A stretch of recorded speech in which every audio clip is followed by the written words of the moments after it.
हर हर महादेव सभी को। जय संतोषी माँ। अगर आप शुक्रवार का व्रत करते हैं तो शुक्रवार की व्रत कथा अवश्य सुननी या पढ़नी चाहिए। ऐसा करने से माता की कृपा प्राप्त होती है, पूजा अर्चना संपूर्ण होती है। इस वीडियो में हम आपको संपूर्ण व्रत कथा के बारे में बता रहे हैं। आइए जानते हैं शुक्रवार की व्रत कथा के बारे में। एक गांव में एक बुढ़िया रहती थी जिसके 7 बेटे थे। 6 बेटे कमाने वाले थे और एक बेटा निकम्मा था।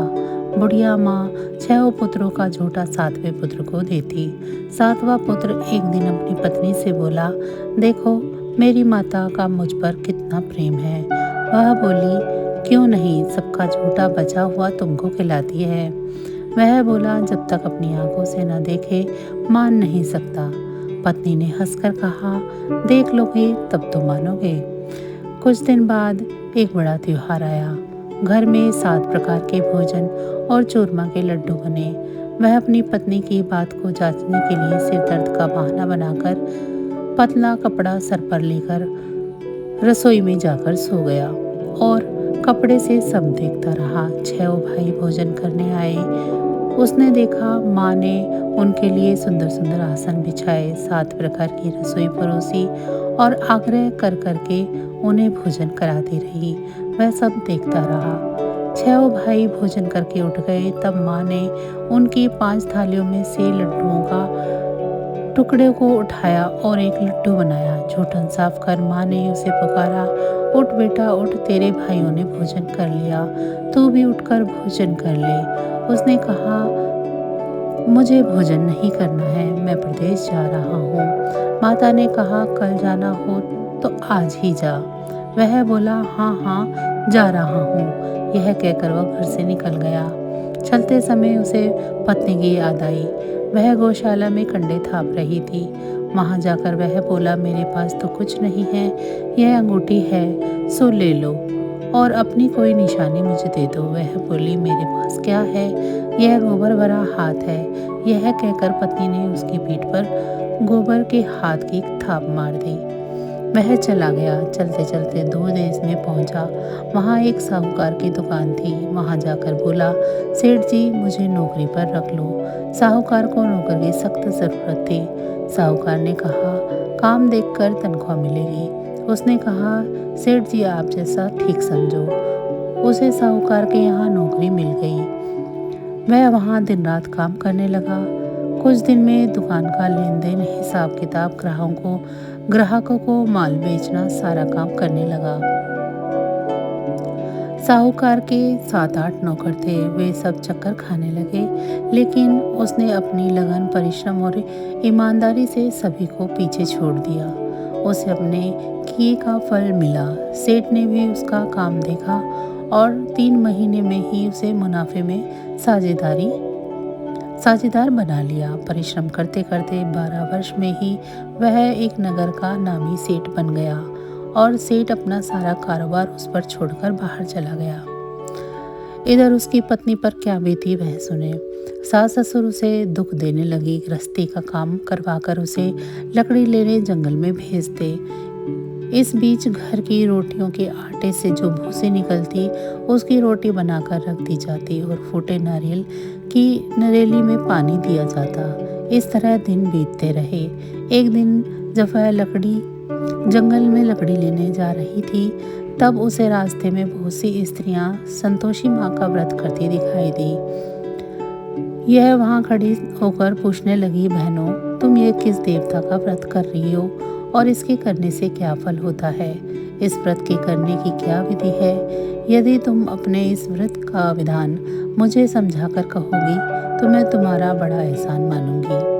उनमें से एक स्त्री बोली, सुनो, यह संतोषी माँ का व्रत है। इसके करने से निर्धनता, दरिद्रता का नाश होता है, लक्ष्मी आती है, मन की चिंताएं दूर होती हैं, मन को प्रसन्नता और शांति मिलती है, निपुति को पुत्र मिलता है, प्रीतम बाहर गया हो तो वह शीघ्र लौट आता है, कुंवारी कन्याओं को मन पसंद वर मिलता है, चलता मुकदमा खत्म हो जाता है, कलह कलेश की निवृत्ति हो, मुख शांति रहती है। घर में धन जमा न हो तो जायदाद का लाभ भी होता है तथा और भी मन में जो कुछ भी कामना हो सब संतोषी माँ की कृपा से पूरे हो जाते हैं, इसमें कोई संदेह नहीं है। वह पूछने लगी, यह व्रत कैसे किया जाता है, यह भी बताओ तो बड़ी कृपा होगी। वह स्त्री कहने लगी, बिना परेशानी श्रद्धा और प्रेम से जितना भी बन सके प्रसाद लेना, 5.25 पैसे या 5.25 आने तथा इससे भी ज़्यादा शक्ति और भक्ति के अनुसार गुड़ और चना लें। हर शुक्रवार को निराहार रहकर कथा कहना सुनना। इसके ओम बीज कम नहीं टूटे। लगातार नियम पालन से करना होगा। सुनने वाला कोई न मिले तो घर का दीपक जलाकर उसके आगे जल के पात्र को रख कथा कहना, परंतु नियम न टूटे। जब तक कार्य सिद्ध न हो नियम पालन करना और कार्य सिद्ध हो जाने पर व्रत का उद्यापन करना। 3 मास में माता पूरा फल प्रदान करती है। यदि किसी के ग्रह खोटे हैं तो भी माता 1 वर्ष में अवश्य उनको अनुकूल करती है। कार्य सिद्ध होने पर उद्यापन करना चाहिए, बीच में नहीं। उद्यापन में 2.5 सेर आटे का खाजा और इसी अनुसार खीर या चने का साग बनाना। 8 बच्चों को भोजन कराना। जहाँ तक मिले देवर जेठ भाई बंधु कुटुंब के लड़के लेना, न मिले तो रिश्तेदारों और पड़ोसियों के लड़के बुलाना। उन्हें भोजन करा यथाशक्ति दक्षिणा दे। माता का नियम पूरा करें। ध्यान रखना उस दिन घर में कोई भी खटाई ना खाए। यह सुन वह वहाँ से चल दे। रास्ते में लकड़ी का बोझ को बेच दिया और उन पैसों से गुड़ चना ले माता के व्रत की तैयारी करने लगी। रास्ते में संतोषी माँ के मंदिर में जा माता के चरणों में लौटने लगी। विनती करने लगी, माँ मैं दीन हूँ, निपट मूर्ख हूँ, व्रत के नियम कुछ नहीं जानते हूँ, मैं बहुत दुखी हूँ। हे माता मेरा दुख दूर करो, मैं तेरी शरण में हूँ। माता को दया आई।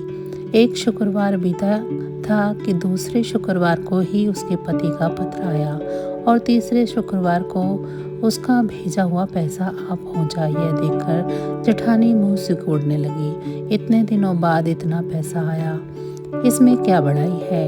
लड़के ताने देने लगे। काकी के पास अब पत्र आने लगे, रुपया आने लगा। अब तो काकी की खातिर बढ़ेगी, अब तो काकी बुलाने पर भी नहीं भूलेगी। बेचारी सरलता से कहती, भैया पत्र आए, रुपया आए तो हम सबके लिए अच्छा है। ऐसा कहकर आंखों में आंसू भरकर संतोषी माँ के मंदिर में जा पहुंची। वहाँ मातेश्वरी के चरणों में गिरकर रोने लगी। माँ मैंने तुमसे पैसा नहीं मांगा, मुझे पैसे की क्या काम, मुझे तो अपना सुहाग से काम है, मैं तो अपने स्वामी के दर्शन और सेवा मांगती हूँ। तब माता ने प्रसन्न होकर कहा, जा बेटी तेरा स्वामी जल्द ही आएगा। यह सुन खुशी से बावली हो वह घर आकर काम करने लगी। संतोषी माँ विचार करने लगी, इस भोली पुत्री से मैंने कह तो दिया है कि तेरा पति शीघ्र आएगा, पर आएगा कहाँ से। वह तो इसे स्वप्न में भी याद नहीं करता, उसे इसकी याद दिलाने के लिए मुझे ही जाना पड़ेगा। संतोषी माता ने उस बुढ़िया के बेटे को स्वप्न में समझाया, पुत्र तेरी घरवाली कष्ट उठा रही है। वह बोला, हाँ माता मुझे मालूम है, परंतु क्या करूं, वहाँ कैसे जाऊं, प्रदेश की बात है, लेन देन का सारा हिसाब किताब है, कोई जाने का रास्ता नजर नहीं आता, आप ही कोई राह दिखाएं कि वहाँ कैसे जाऊं। माँ कहने लगी, सवेरे नहा धोकर संतोषी माँ का नाम ले, घी का दीपक जला दंडवत कर और दुकान पर जा बैठना। देखते ही देखते तेरा लेन देन सब चुक जाएगा, जमा माल सब बिक जाएगा, सांझ होते होते धन का ढेर लग जाएगा। वह अगले दिन सुबह जल्दी उठा। उसने अपने मित्र बंधुओं परिचितों से स्वप्न में माता द्वारा कही गई बात कह सुनाई। वे सब उसकी बात सुनकर उसकी खिल्ली उड़ाने लगे। वे कहने लगे कि कहीं अब कभी सपने की कोई बात भी सच्ची होती है। एक बूढ़ा व्यक्ति बहुत समझदार था। वह बोला, देखो भाई मेरी बात मानो, इस तरह साँच या झूठ कहने के बदले देवता ने जैसा कहा है वैसा ही करना। तेरा क्या जाता है। बूढ़े की बात मानकर नहा धोकर उसने संतोषी माँ को प्रणाम किया।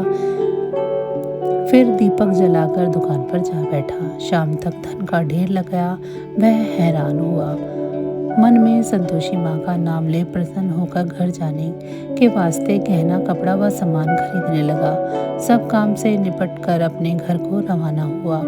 उधर उसकी पत्नी जंगल में लकड़ी काटने गई थी। लौटते वक्त थक जाने के कारण संतोषी माँ के मंदिर में विश्राम करने बैठ गई। यह तो उसका रोज रुकने का स्थान था। धूल उड़ती हुई देखा तो उसने माता से पूछा, हे माता, यह धूल कैसी उड़ रही है।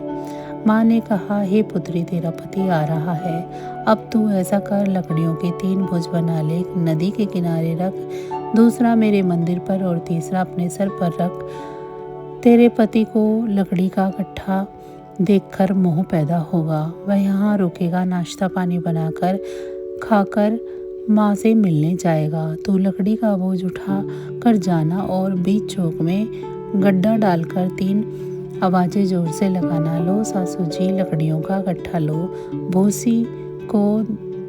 भूखी को 2 रोटी, नारियल के खोपरे में पानी दो। आज कौन मेहमान आया है। संतोषी माँ की बात सुनकर वह बहुत अच्छा माँ कहकर प्रसन्न मन से लकड़ियों की 3 बोझ बना लाई। एक नदी के तट पर, दूसरा माता के मंदिर पर रख। इतने में ही मुसाफिर वहां पहुंचा। सूखी लकड़ी देखकर उसकी इच्छा हुई कि अब यहीं विश्राम कर ले और भोजन बनाकर खा पीकर गांव चले। इस प्रकार भोजन कर विश्राम कर वह अपने गांव में आ गया। उसी समय बहू सिर पर लकड़ी का गट्ठा लिए आई। उसने गट्ठे को आंगन में डाला, जोर से 3 आवाज दी। लो सासू जी, लकड़ी का गट्ठा लो, भूसे की रोटी दो, नारियल के खोपर में पानी दो। आज कौन मेहमान आया है। यह सुनकर सास ने अपने दिए हुए कष्टों को भुलाने के लिए कहा, बहू तू ऐसा क्यों कहती है, तेरा मालिक ही आया है। बैठ, मीठा भात खाकर कपड़े गहने पहन। पत्नी की आवाज़ सुनकर उसका स्वामी बाहर आया और उसके हाथ में पहनी अंगूठी देखकर व्याकुल हो गया। उसने माँ से पूछा, माँ ये कौन है। माँ बोली, बेटा तेरी ही पत्नी है। आज 12 वर्ष हो गए हैं जब से तू गया है। तब से सारे गांव में जानवर की तरह भटकती फिरती है, काम काज कुछ नहीं करती, 4 समय आकर खा जाती है। अब मुझे देखकर भूसे की रोटी और नारियल के खोपरे में पानी मांगती है। वह बोला, माँ मैंने इसे भी देखा है और तुम्हें भी। मुझे दूसरे घर की चाबी दो, मैं वहाँ रहूँगा।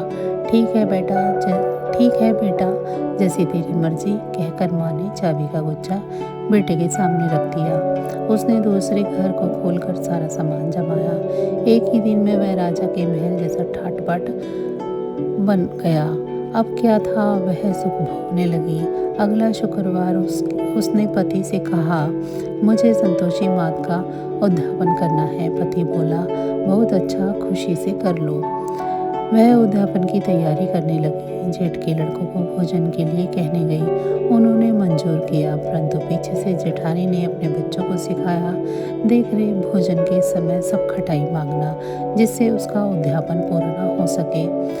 लड़के भोजन करने आए, खीर पेट भर खाई, परंतु बाद में आते समय ही कहने लगे, हमें कुछ खटाई खाने को दो, खीर खाना हमें नहीं भाता, देखकर अरुचि होती है। लड़के उठ खड़े हुए, बोले, पैसे लाओ। भोली बहू कुछ न जानती थी, उसने उन्हें पैसे दे दिए। लड़कों ने बाजार जाकर उन पैसों से इमली खरीदी और खाई। यह देखकर बहू पर माता जी का कोप हुआ। राजा के दूत उसके पति को पकड़कर ले गए। अब सब मालूम हो जाएगा जब जेल की रोटी खाएगा।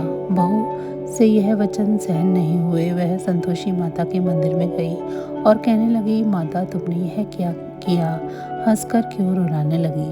माता बोली, पुत्री तूने मेरा व्रत भंग किया है, इतनी जल्दी सब बातें भुला दी। वह बोली, माता भूली तो नहीं हूँ, ना कुछ अपराध किया है, मुझे तो लड़कों ने भूल में डाल दिया, मुझे क्षमा करो माँ। माँ बोली, ऐसी भूल भी कहीं होती है, यह वह बोली, अब कोई भूल नहीं होगी। अब बताओ मेरे पति कैसे आएंगे? माँ बोली, पुत्री जा, तेरे पति तुझे रास्ते में ही आता मिलेगा। वह मंदिर से निकलकर बाहर गई तो रास्ते में उसे अपना पति आता हुआ दिखाई दिया। उसने पूछा, कहाँ गए थे? वह बोला, इतना धन जो कमाया है उसका कर राजा ने मांगा था, वह भरने गया था। वह प्रसन्न होकर बोली, भला हुआ, अब घर चलो। फिर अगला शुक्रवार आया। वह बोली, मुझे माता का उद्यापन करना है।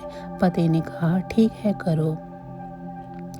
फिर जेठ के लड़कों को भोजन के लिए कहने गई। जेठानी ने लड़कों को सिखाया कि तुम पहले ही खटाई मांगना।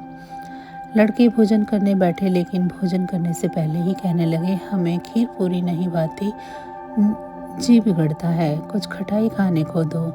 वह बोली, खटाई खाने को नहीं मिलेगी, खाना हो तो खाओ। उनके उठकर चले जाने पर उसने ब्राह्मणों के लड़कों को बुलाकर भोजन करवाया। दक्षिणा की जगह उन्हें एक एक फल दिया। इससे संतोषी माँ प्रसन्न हो गई। माता की कृपा से 9 बाद उसको एक चंद्रमा के समान एक पुत्र की प्राप्ति हुई। पुत्र को लेकर वह प्रतिदिन संतोषी माँ के मंदिर में जाने लगी। माँ ने सोचा कि यह रोज आती है, आज क्यों ना मैं इसके घर चलूं, इसका आसरा देखूं तो सही। यह विचार कर माता ने भयानक रूप बनाया। गुड़ और चने से मुख सना, ऊपर से मुंड के समान होठ, उस पर मक्खियाँ भिनभिना रही थी। दहलीज पर पैर रखते ही उसकी सास चिल्लाई, देख रे कोई चुड़ैल डाकनी आई है, आ रही है, लड़कों इसे भगाओ, नहीं तो ये सबको खा जाएगी। बहू रोशनदान से देख रही थी। वह प्रसन्न हो उठी, आज मेरी माता मेरे घर आई है, यह कहकर दूध पीते बच्चे को गोद से उतार दिया। इस पर उसकी सास क्रोध में भरकर बोली, अरे इसे देखकर कैसे उतावली हुई है, जो बच्चे को भी पटक दिया। इतने में माँ के प्रताप से जहाँ देखो वहाँ ही लड़के नजर आने लगे। यह बोली, माँ जी मैं जिनका व्रत करती हूँ यह वही संतोषी माँ है। इतना कहकर उसने झट से घर के सारे किवाड़ खोल दिए। सबने माता के चरण पकड़ लिए और विनती कर कहने लगी, हे माता, हम मूर्ख हैं, अज्ञानी हैं, तुम्हारे व्रत की विधि हम नहीं जानते, तुम्हारा व्रत भंग कर हमने बड़ा ही अपराध किया है। हे माता, आप हमारे अपराधों को क्षमा करो। इस प्रकार बार बार कहने पर संतोषी माता प्रसन्न हुई। इसके बाद उसकी सास कहने लगी, हे संतोषी माता, आपने बहू को जैसा फल दिया है वैसा सबको देना। जो यह कथा सुने या पढ़े उसके सभी मनोरथ पूर्ण करना। जय माँ वैभव लक्ष्मी। पूजा उपासना तो जैसे भारतीयों की सांसों में बसा हुआ है। शायद ही ऐसा कोई दिन गुजरता होगा जब कोई खास पूजा का संयोग न बनता हो।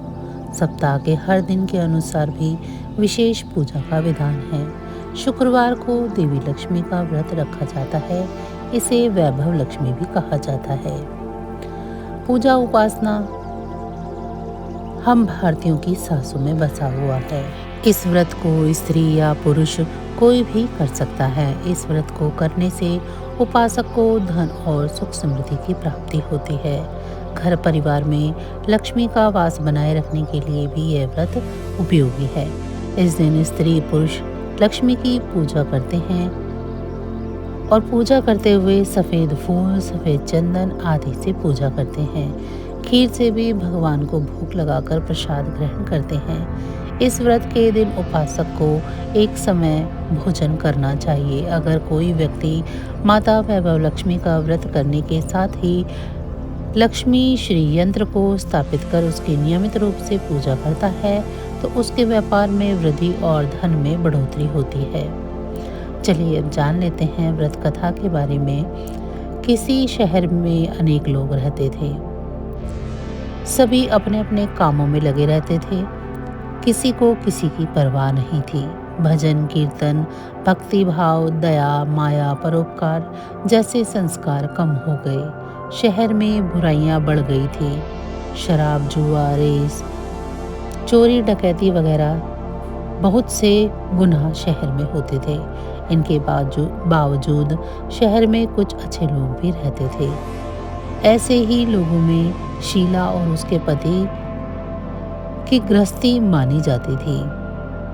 शीला धार्मिक प्रवृत्ति की और संतोषी स्वभाव की महिला थी।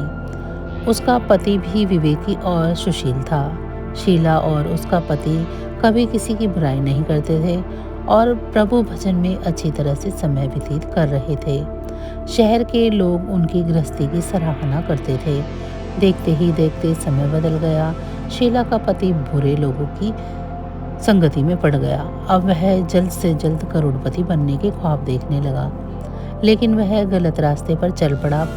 फलस्वरूप वह करोड़पति बन गया, यानी रास्ते पर भटकते भिखारी जैसे उसकी हालत हो गई। शराब, जुआ, रेस, चरस, गांजा वगैरह बुरी आदतें शीला के पति में लग गई। दोस्तों के साथ उसे भी शराब की आदत हो गई।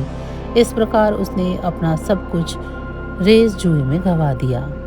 शीला को पति के बर्ताव से बहुत दुख हुआ, किंतु वह भगवान पर भरोसा कर सब कुछ सहने लगी। वह अपना अधिकांश समय प्रभु भक्ति में बिताने लगी। अचानक एक दिन दोपहर को उसके द्वार पर किसी ने दस्तक दी। शीला ने द्वार खोला तो एक मांझी खड़ी थी। उसके चेहरे पर अलौकिक तेज निखार आ रहा था। उनकी आंखों में से मानो अमृत बह रहा था। उसका भव्य चेहरा करुणा और प्यार से छलक रहा था। उसको देखते ही शीला के मन में अपार शांति छा गई। शीला के रोम रोम में आनंद छा गया। शीला ने उस मांझी को घर के अंदर ले आई। घर में बिठाने के लिए कुछ भी नहीं था, अतः शीला ने सकोचा सा एक फटी हुई चादर पर उसको बिठाया। मांझी बोली, क्यों शीला, मुझे पहचाना नहीं? हर शुक्रवार को लक्ष्मी जी के मंदिर में भजन कीर्तन के समय मैं वहीं आती हूँ। इसके बावजूद शीला कुछ समझ नहीं पा रही थी। फिर मांझी बोली, तुम बहुत दिनों से मंदिर नहीं आई, अतः मैं तुम्हें देखने चली आई। मांझी के अति प्रेम भरे शब्दों से शीला का हृदय पिघल गया। उसकी आंखों में आंसू आ गए और वह बिलक बिलक कर रोने लगी। मांझी ने कहा, बेटी, सुख और दुख तो धूप और छांव के जैसे होते हैं। धैर्य रखो बेटी, मुझे तेरी सारी परेशानी बता दो। मांझी के व्यवहार से शीला को काफ़ी संभाल मिला और सुख की आस में उसने मांझी को अपनी सारी कहानी कह सुनाई। कहानी सुनकर मांझी ने कहा, कर्म की गति न्यारी होती है। हर इंसान को अपने कर्म भुगतने पड़ते हैं, इसीलिए तू चिंता मत कर। अब तू कर्म भुगत चुकी है, अब तेरे सुख के दिन आएंगे। तू तो माँ लक्ष्मी जी की भक्त है। माँ लक्ष्मी जी तो प्रेम और करुणा की अवतार हैं। वे अपने भक्तों पर हमेशा ममता रखती हैं। इसीलिए तू धैर्य रखकर माँ लक्ष्मी का व्रत कर, इससे सब कुछ ठीक हो जाएगा। शीला के पूछने पर मांझी ने उसे व्रत की सारी विधि बताई। मांझी ने कहा, बेटा, माँ लक्ष्मी का व्रत बहुत ही सरल है। उसे वरदल लक्ष्मी व्रत या वैभव लक्ष्मी कहा जाता है। यह व्रत करने वाले की सभी मनोकामनाएं पूर्ण होती है और वह सुख संपत्ति और यश प्राप्त करता है। शीला यह सुनकर आनंदित हो गई। शीला ने संकल्प करके आंखें खोली तो सामने कोई नहीं था। वह विस्मित हो गई और मांझी कहाँ गई। शीला को तत्काल यह समझते हुए देर न लगी कि मांझी और कोई नहीं, साक्षात लक्ष्मी जी ही थी। दूसरे दिन शुक्रवार था। सवेरे स्नान कर स्वच्छ वस्त्र पहनकर शीला ने मांझी द्वारा बताई गई विधि से पूरे मन से व्रत किया। आखिरी में प्रसाद वितरण हुआ। यह प्रसाद पहले पति को खिलाया। प्रसाद खाते ही पति के स्वभाव में फर्क पड़ गया। उस दिन शीला को मारा नहीं, उसने सताया भी नहीं। शीला को बहुत आनंद हुआ। उनके मन में वैभव लक्ष्मी व्रत के लिए श्रद्धा और बढ़ गई। शीला ने पूर्ण भक्ति श्रद्धा से 21 शुक्रवार तक वैभव लक्ष्मी का व्रत किया। 21वें शुक्रवार को मांझी के कहे मुताबिक उद्यापन विधि कर इस 7 स्त्रियों को वैभव लक्ष्मी की 7 पुस्तकें उपहार में दी। फिर माता जी के धन लक्ष्मी स्वरूप की छवि को वंदन करते हुए मन से मन ही मन प्रार्थना करने लगी, हे माँ धन लक्ष्मी, मैंने आपका वैभव लक्ष्मी व्रत करने की मन्नत मानी थी। वह व्रत आज पूर्ण हो गया है। हे माँ, मेरी हर विपत्ति दूर करो, हमारा सबका कल्याण करो। जिसे संतान न हो उसे संतान देना, सौभाग्यवती स्त्री का सौभाग्य अखंड रखना। कुंवारी लड़की को मनभावन पति देना।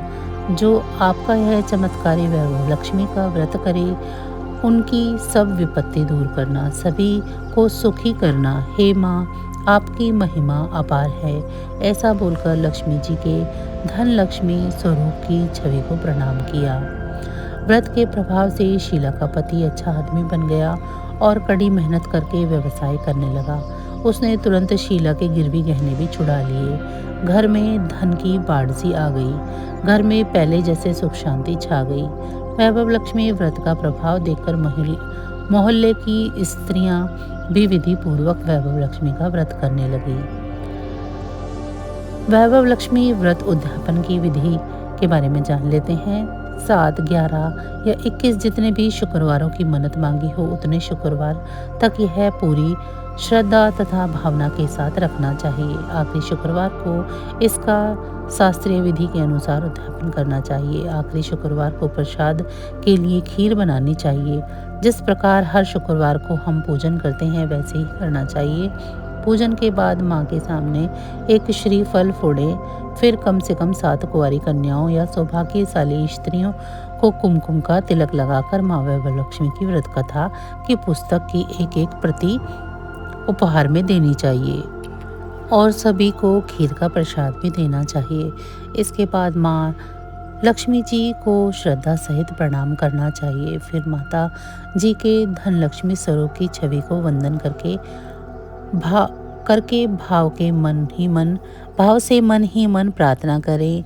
हे माँ धन लक्ष्मी, मैंने आपका वैभव लक्ष्मी व्रत करने की मन्नत मानी थी, वह व्रत आज पूर्ण किया है। हे माँ, हमारी सभी मनोकामनाएं पूर्ण करे, हमारी हर विपत्ति दूर करो, हमारा सबका कल्याण करो। जिससे संतान न हो, उसे संतान देना। सौभाग्यशाली स्त्री का अखंड सौभाग्य रखना, कुंवारी लड़की को मन भावन पति देना और जो आपकी चमत्कारी वैभव लक्ष्मी का व्रत करे, उनकी सभी विपत्ति दूर करना, सभी को सुखी करना। हे माँ, आपकी महिमा अपार है, आपकी जय हो। ऐसा बोलकर लक्ष्मी जी के धन लक्ष्मी स्वरूप की छवि को प्रणाम करें।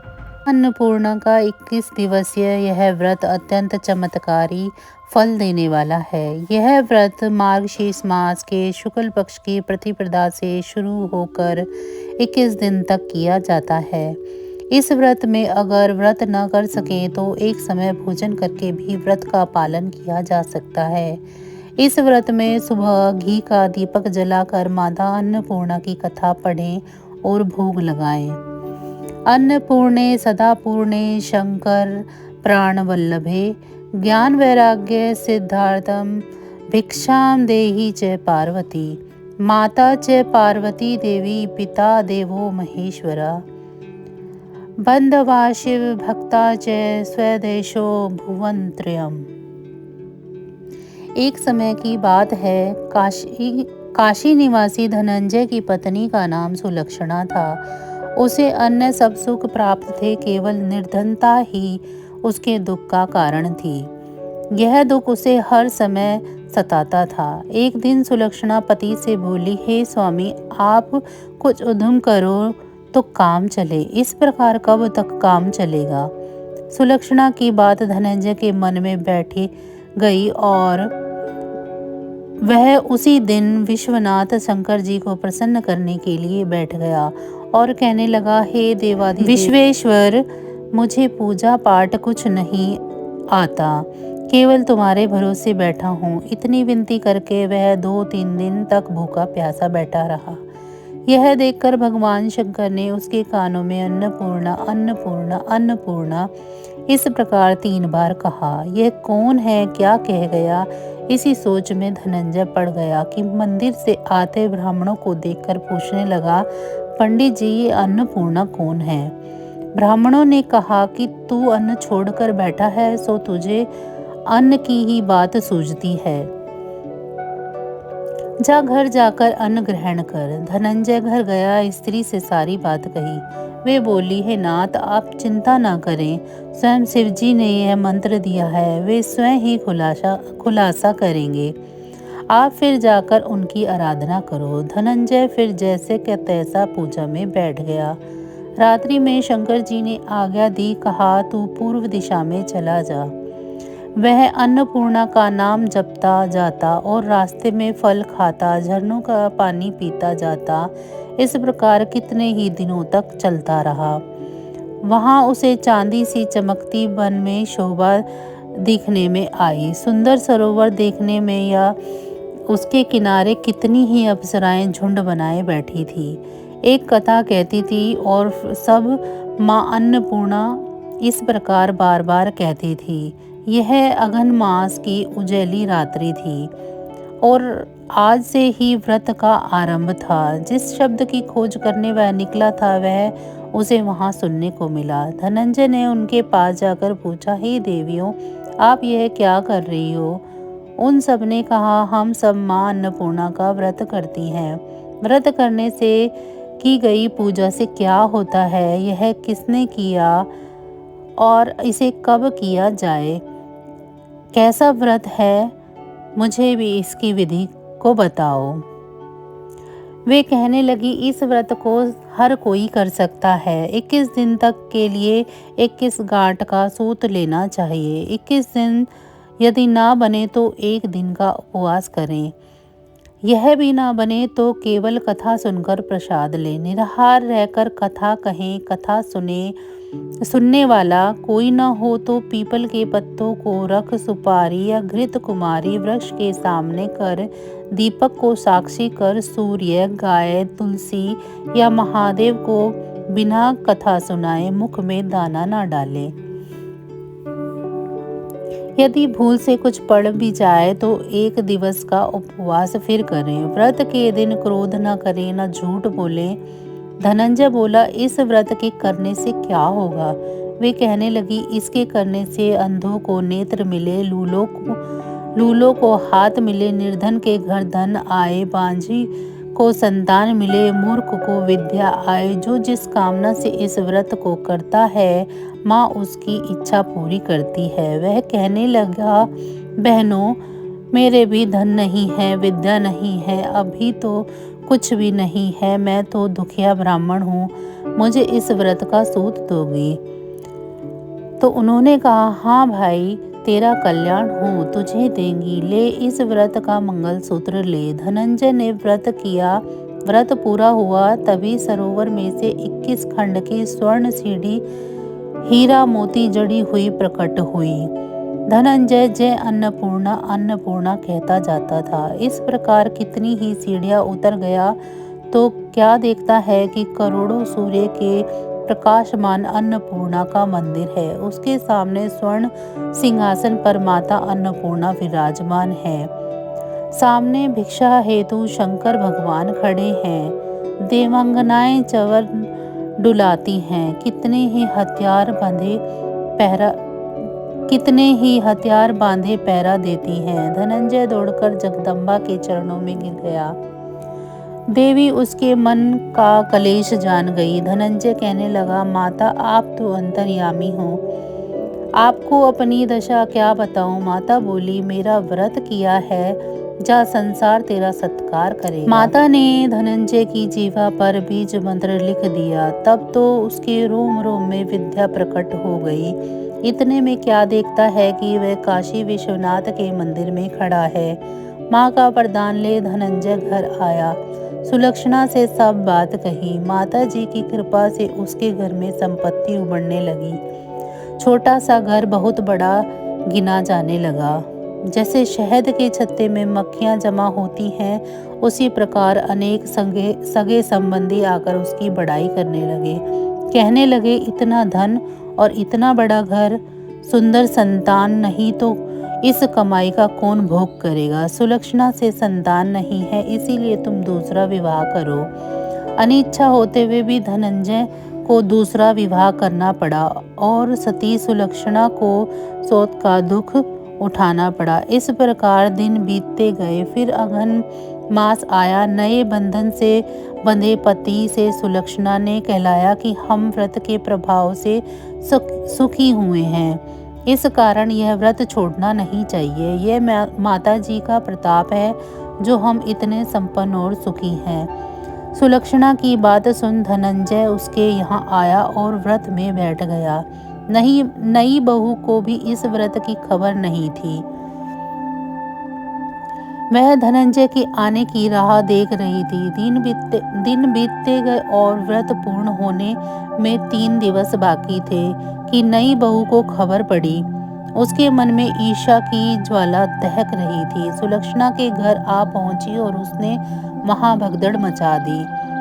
वह धनंजय को अपने साथ ले आई। नए घर में धनंजय को थोड़ी देर के लिए निद्रा ने आ दबाया।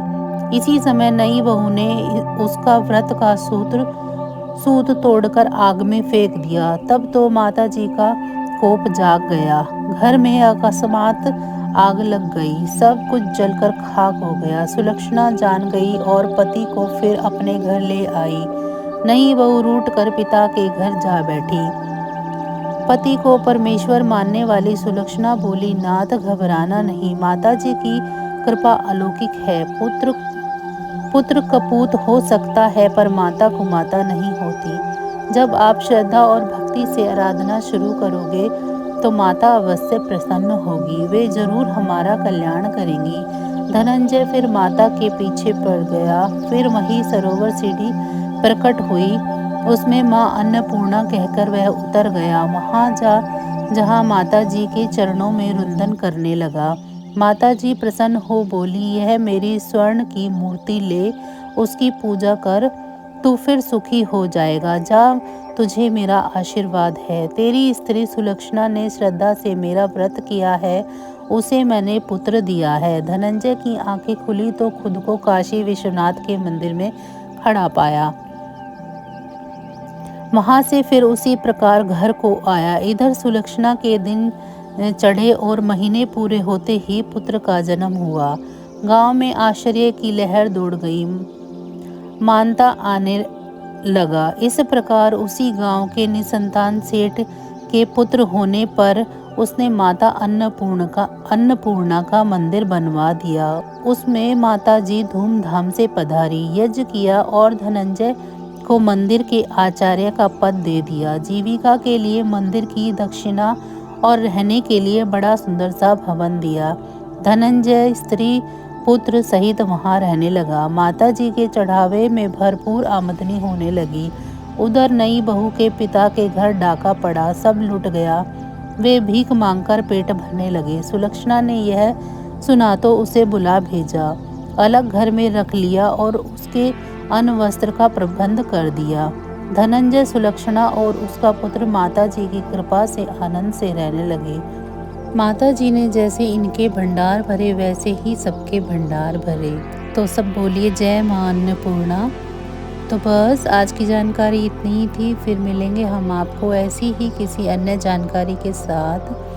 तब तक अगर आपको मेरी ये जानकारियाँ अच्छी लग रही हैं तो मेरी वीडियो को लाइक करें। मेरे चैनल को सब्सक्राइब नहीं किया है तो मेरे चैनल को सब्सक्राइब करें और कमेंट बॉक्स में ये ज़रूर बताएं कि आपको ये मेरी सभी जानकारियाँ कैसी लग रही हैं। आप सभी का बहुत बहुत धन्यवाद।